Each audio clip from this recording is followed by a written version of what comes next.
Hello my dear friends, you're on the MilitarySummary channel, and today we will discuss the situation in Ukraine on this 8th of June of 2024. Today we have a lot of very interesting updates, so let's start. And first we're going to talk about Kharkiv direction, where the Ukrainians continue their counter-offensive operation. Today we got additional updates from the village by the name of Gluboka. If you remember the previous video, we were talking about additional videos that were published by the Ukrainians. So in this video, for example, we can see the work of Ukrainian Bradley, who was attacking the Russian positions on the western edge of the village. And later we got details from the group of forces north about that attack. The Russians reported that Ukrainians were attacking the Russian positions with 30 soldiers and one, let's say, armored vehicle. But as a result of artillery attack, the Ukrainians were defeated and were forced to fall back, and they had losses around 10 soldiers. So if we turn back on map, the Ukrainians were moving something like this. The Ukrainians armored vehicle was moving along this line and was attacking the Russian forces inside of the village. Before that attack, the Ukrainians conducted artillery preparation, and the Ukrainians tried to destroy the Russian ammo depots, and as a result of aviation strikes, as you can see, the Ukrainians are using massively aviation and Ukrainian analogs of FABs. It's not JDAM, but probably maybe some French guided bombs or something like that. And furthermore, we have additional updates from the central part of Gluboka. Also, before the beginning of Ukraine counterattacks, the Ukrainians were trying to clear the area with FPV drones, and they also were hunting the Russian positions, the Russian FPV drone positions, operators, and many other things. So as you can see, the Ukrainians are very serious to return control over the village. As we discussed, the first wave of attack was repelled by the Russians. The next few days and few hours, we expect more attempts to attack from the Ukrainian side, with the purpose to establish complete control over the territory and to force the Russians to fall back. The Russians are saying that they are ready and they are going to defeat the Ukrainians. Now let's move to the eastern and southeastern flank of the same direction. The Russians reported that during the previous 24 hours they were mainly concentrated on attacks in direction of Zelene. And the Russians, if we summarize everything we got from those reports, we can make a conclusion that while the Russians are repelling attacks in the vicinity of Gluboka, other Russian forces are trying to improve their positions in this area to get as close as possible to the village by the name of Zelene and Neskuchne. And we can understand this because if we take a look in this video, we can see the Russian FABs arriving. The Russians were bombing the Ukrainian strongholds and positions, and we understand why the Russians are moving further to the south, trying to bypass Liptsi, because Liptsi is a stronghold that is very difficult to storm and very difficult to capture. So when talking about the Russian plans, it is much more easier for the Russians to move further to the south in direction of Vysole. If the Russians are able to capture these fields and this territory, then the Russians will be able to get to operational square, to operational space, and of course after that they're going to have a significant number of different opportunities and different choices, options for maneuvers. Now let's move to Volchansk direction. We have a lot of very interesting updates from this territory as well. According to the Russian sources, the Russians continue moving in direction of the industrial zone of this Volchansk aggregatny plant. It's according to Russian updates. Also according to Russian updates, they continue offensive operation on the eastern direction of Volchansk. But when talking about Ukrainian updates concerning Ukrainians, we can say that the situation is completely different. For example, on this map of Western mappers, we can see the progress of the armed forces of Ukraine in the southern part of the northern Volchansk, and according to this source, the Ukrainians managed to restore control over a significant part of the southern Volchansk, including the Ukrainians managed to restore access to the bridge between the southern part and the northern part. So this territory was captured by the Ukrainians as a result of clashes during the previous few days. So the Ukrainians obviously continue counteroffensive, but it's very difficult to understand who is telling the truth and who is lying. Obviously, during the next few days, we're going to understand who is right and who is wrong. But also, we go to another video. For example, in this video, you can see how the Russians were bombing the Ukrainian positions to the south of Citadel, and this video confirms the, let's say, Ukrainian positions in the line of combat contact. So we are not adjusting anything, just we are clarifying and we about the line of combat contact in this area. Now let's move further to the south in direction of Bely Kolodys. As we discussed, Bely Kolodys currently is the area of the main concentration of Ukrainian forces.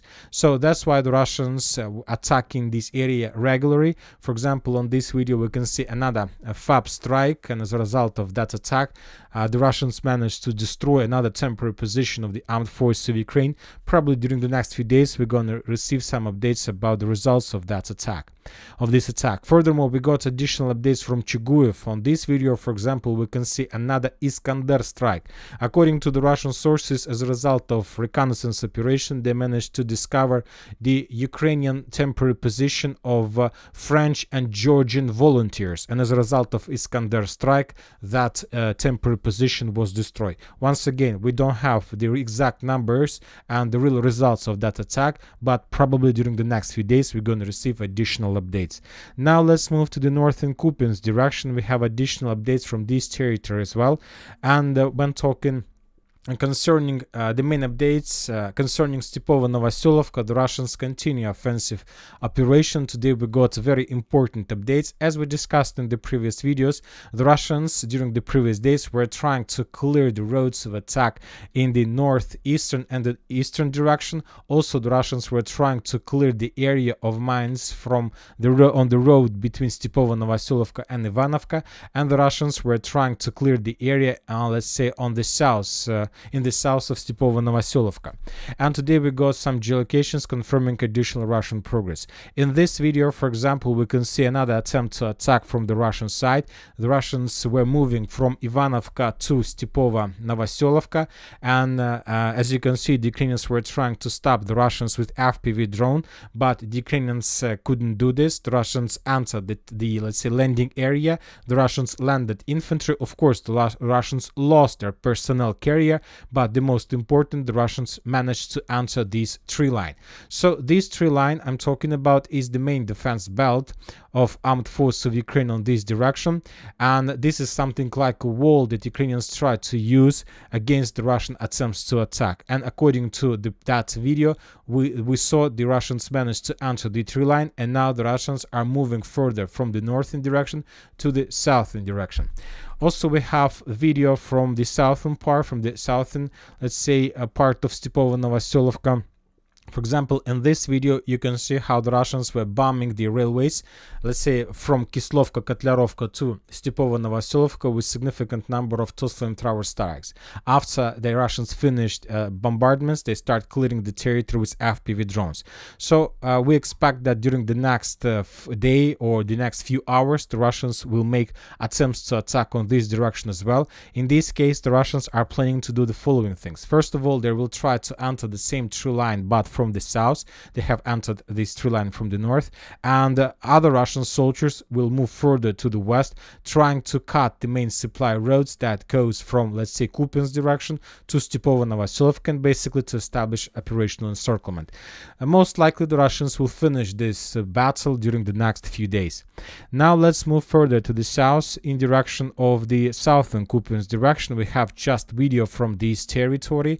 According to information we have, the Russians made another attempt to improve their positions in direction of Zhiribets River, and as a result of, after the artillery preparation, the Russians launched the ground operation, and the Ukrainians reported, and the Russians reported that the Ukrainians decided to fall back, and the Ukrainians abandoned their positions. So the Russians captured this territory without any resistance from the Ukrainian side. The biggest problem is that the distance between the main settlements and towns of the armed forces of Ukraine is too big, and it's too difficult to redeploy reinforcements and reserves to the line of combat contact. As I understand, the Russians also understand this, so most likely this part of these fields, everything that located to the right of this red line, will be captured by the Russians without any resistance from the Ukrainian side, and this is exactly what is going to happen during the next few days. Now let's move to Sieversk direction. The Russians continue their offensive operation from many directions. The Russians are moving from Bilogorovka to Grigorovka. The Russians are moving from Zolotarevka to Verkhnyokamyansk. The Russians are moving from Bilogorovka to Vyimka along the railways. And the Russians are trying to encircle the Ukrainians in Razdolovka from Vysolo. Today we got some updates. The most important is update from the area of Vyimka. The Russian sources published the video of how they were bombing and attacking the Ukrainians who were located among these trenches and the fortifications. After the Russians suppressed the Ukrainian positions there, the Ukrainians sent some additional reinforcement, but the Russians discovered the movements of the Ukrainian forces and they also attacked them with multiple launch rocket systems. This video first of all confirms that the Russians most likely control the fortifications along the railways. So to summarize everything, this territory most likely under complete control of the armed forces of Russian Federation. The thing is that during the few weeks ago, somewhere in May, we got report that this territory was captured by the Russians. If we increase the numbers of updates since the beginning of May, we're gonna see that somewhere on more precisely on the 2nd of June. No, on the 2nd of June, the Syriac reported that this territory was captured by the Russians, and just now on the 8th of June we got some geolocations confirming that the Ukrainians were trying to counterattack in this direction, and their counterattack was failed.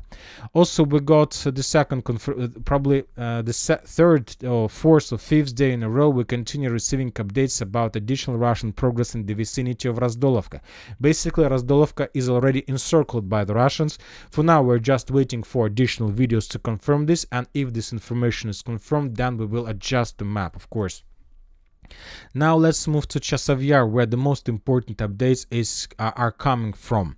We still haven't received any details, any updates regarding the Ukrainian positions in these farms or the Ukrainian positions on this side of Seversky Donetsk Donbass Kanal. Also, we don't have any updates about the Russian foothold in this area, so we are not going to change and not going to discuss this territory at all. The most important updates are coming from the central eastern Chasiv Yar, or something like this.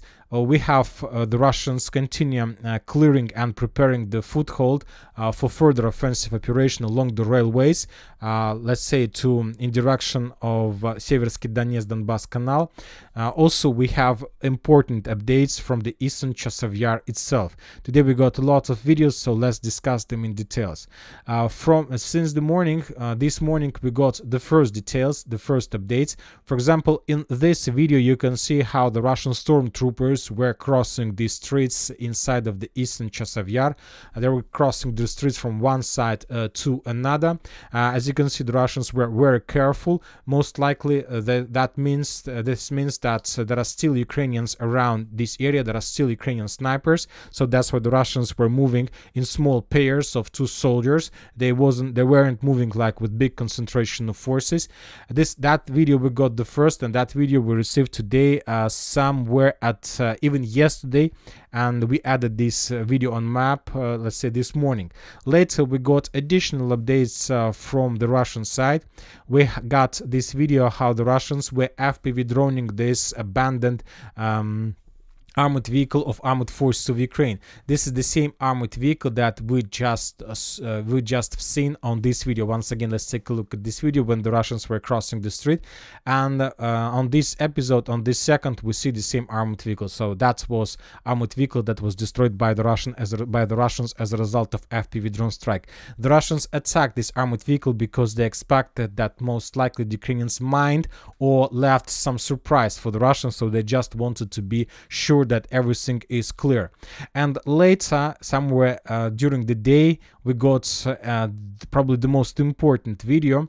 For example, here in this video we can see how the Russians were clearing the building.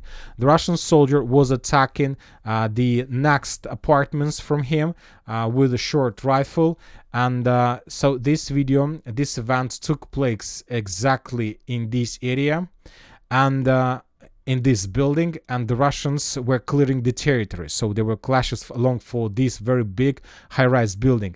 Also, the second part of that video shown us how the Russians raised the flag in the, let's say, northern part of the eastern Chasiv Yar. This is the Russian flag, which also confirmed that this territory was secured by the Russians. So to summarize everything, we see that the Russians are moving, let's say, in the northern part of the eastern Chasiv Yar, and the Russians are moving and let's say advancing in the southern part of the eastern Chasiv Yar as well. So based on that, we have based on those geolocations, we understand that Ukrainians are no longer control the northern part, the southern part as well. So that's why we have adjusted the map and colored this territory in color of Russian control. Currently, according to, let's say, on our understanding of the situation, the Ukrainians control just the most western part of the eastern Chasiv Yar. This is another high-rise building area, another small citadel inside of the town. Now it's just one question we have, whether the Ukrainians are planning to protect their positions there, or they will abandon their positions as soon as possible. Because when talking, let's say, in the case of Vovchansk, the Ukrainians decided to fight for the citadel in, let's say, in the northern Volchansk, but the question whether the Ukrainians are planning to do the same here. Most likely the Ukrainians will abandon their positions during the upcoming night. Maybe they will resist for a few days, but sooner or later they will be forced to fall back. And also everything depends on the situation of the main supply roads, because in case of Volchansk there are a lot of pontoon bridges, there are, let's say, electronic warfare equipment, this area is covered with significant number of trees and forests, so there are possibilities for Ukrainians to abandon their positions safely. We can't say the same about this area. We haven't received anything about the Klishchevka and Ivanovska. The situation remains the same. Now let's move to Avdiivka area. We have significant updates from this territory. The Russian sources reported that the Russians continue advancing in Novoalexandrovka, and as a result of, let's say, a Russian offensive and Russian attacks, they managed to improve their positions and to capture additional buildings and additional streets in the village. So most likely the Russians have real and serious plans to finish the battle for Novoalexandrovka, of course, in Russian favor, and we see that Ukrainians are showing no resistance to the Russians. For some reason, the Ukrainians decided not to fight for Novoalexandrovka as they're fighting right now for Vovchansk. They decided to allow the Russians to move almost to the northwestern edge of the village.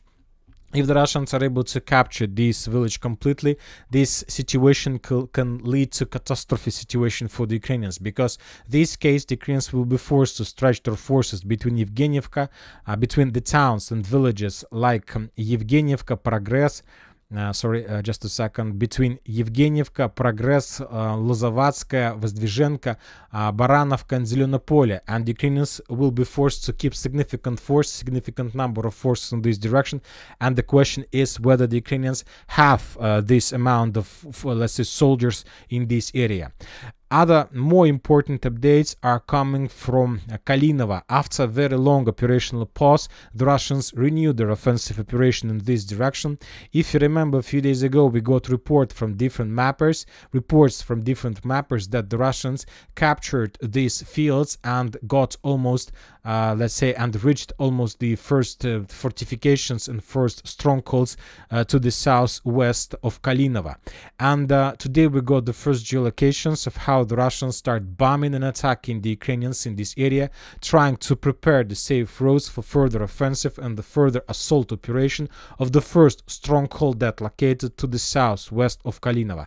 The battle is going to be very heavy, as I understand, but the Russians are not going to stop, as we understand. Furthermore, we got another video from the north of Arkhangelsk.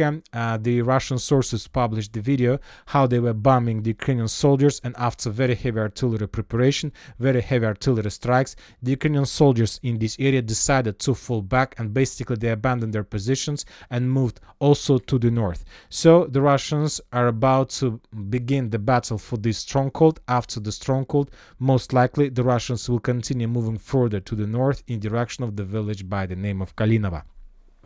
Now let's move to Sokol. We got the very interesting details. Let's take a look at this video once again. Very important video for the previous 24 hours. In this video, you can see the Russian attempt to attack the Ukrainian forces inside of the Sokol, and we see the same video, the Ukrainian attempt to counterattack.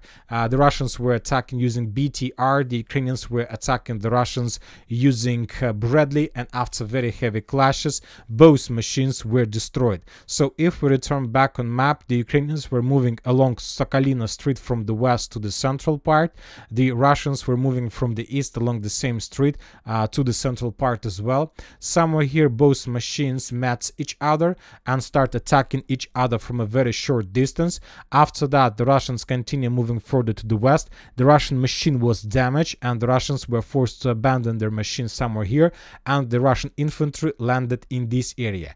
The Ukrainian armored vehicle continue moving further to the east, but also stopped here because their machine was also damaged, and somewhere here the Ukrainian soldiers also landed and moved to these tree lines. All that operation was supported by Ukrainian tank on the northwestern direction. The Ukrainians were bombing and attacking the Russians when they were attacking the Ukrainian positions, but the tank also was destroyed by the Russian FPV drone. Based on these videos, most of the mappers, including pro-Russian, pro-Ukrainian and neutral mappers, updated their maps showing the Sokol almost under complete Russian control. Now let's move further to the south in direction of Krasnogorovka. We have additional updates from the park area. The Russians began artillery preparation of the territory. The Russians were bombing this territory, and let's say this is something like artillery preparation. So we can make a conclusion that the Russians are getting to the final storm, to the final, let's say, part of the battle for Krasnogorovka. We can't tell for sure what exact days the Russians need to establish complete control, but obviously within June, entire Krasnogorovka, or at least 90% of Krasnogorovka, will be captured by the Russians. Now let's move to Konstantinovka, Paraskoivka, Novomikhailivka area. There are still very heavy clashes. Another day in a row, we continue receiving updates of heavy clashes on the southeastern outskirts of the village, but the Russian sources reported that it's too early to say that the Russians entered the village. Currently, the clashes are taking place on the outskirts of the village. The Russian sources published another video of how they managed to discover the redeployment or regrouping or rotation of Ukrainian forces, and as a result of artillery strikes, the temporary position of armed forces of Ukraine was destroyed.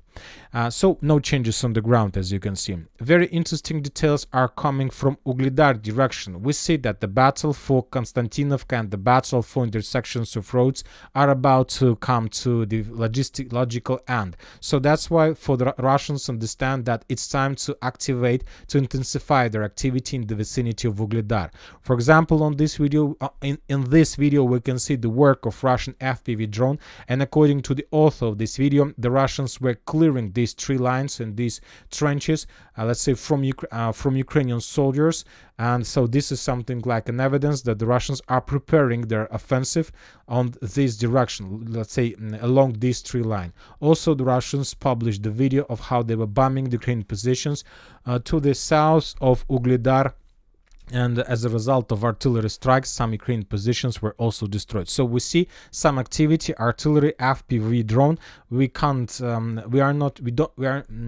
not sure that the Russians are going to attack within the next few days, but obviously in 2-3 weeks something is going to happen.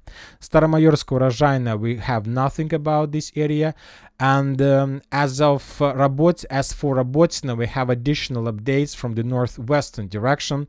The Russians published significant number of videos of how they were FPV droning and clearing the positions from Ukrainian forces. We have some FPV drone strikes and many other strikes along this line.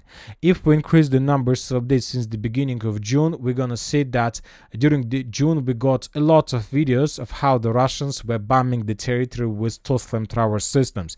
So basically the Russians first cleared the area with TOS flamethrower strikes. Now the Russians are are clearing the same territory with FPV drones, so it's like a very let's say detailed clearing. And after that, most likely within the next few days, the Russians will start the ground operation, and according to geolocations we can make a conclusion that most likely the Russians will try to capture this territory. They will try just to clear the shorten the line of combat contact to maintain the gray zone, and so this is probably the objectives of the Russians for the next few weeks. This will allow the Russians to get closer to the main supply road and to, let's say, make more difficult the lives of Ukrainians in this artillery pocket. Let's say concerning Kherson direction, we have nothing to say, just some activity from both sides, Russian and Ukrainian. We got some interesting videos. For example, in this video you can see how the Russian helicopter, how the Russian drone was conducting the reconnaissance operation above the town village by the name of Tyaginka, and the Russians managed to discover the Ukrainian, let's say, temporary positions or the warehouse of munition, and after that the Russians attacked this territory with helicopter with Lmur missile, and as a result of that strike the Ukrainian ammo depot was destroyed. So we have some additional updates of FPV drone hunting. As we discussed in the previous updates, the Ukrainians redeployed significant number of forces from this direction to the Kharkiv direction, so now the Russians are very active. And the most important, for example, updates are coming from Kherson. For example, in this video we can see how the Russians FPV drones were FPV droning the Ukrainians in the village by the name of Antonovka. On this video we can see almost the same picture. The Russian FPV drone was heading to the Kherson, and as a result of strike, one light vehicle of armored forces of Ukraine was destroyed. What is so important? The thing is that these are the first videos, probably since the beginning, since the creation of the front line, when the Russians were FPV droning in Kherson. So everything tells us that most likely the Russians do have some plans about the direction, either to force the Ukrainians to return forces back to Kherson under the threat of Russian, let's say, landing operation, or the Russians do have the plans to cross Dnipro River and to regain positions they lost during the Ukrainian offensive operation in 2023. When let's say in this case of as for political events, we have additional updates from France. Now we have no doubts France will transfer 5 Mirage 2000 aircraft to Ukraine. And as we discussed in the previous updates, the reason why the France and the Western countries decided to do this is that the Ukrainians lost most of their Su-24 that were upgraded to attack Russian territory with Storm Shadow missiles. And these Mirage 2000 are adopted to this type of weapon. F-16s can't use cruise missiles Storm Shadow to attack, so that's why it's not an option for the Western countries. And the reason why the Ukrainians lost all their Su-24 is that the Russians start using upgraded missile Ha-101. So according to information we have, Ukraine Armed Forces resources report that the Ha-101 cruise missile has acquired a cluster warhead, and this cluster warhead can deal significant damage to the Ukrainian forces. If we summarize the numbers of updates since the beginning of May, we're gonna receive significant number of updates from Starokonstantinov. A lot of strikes, most of the explosions.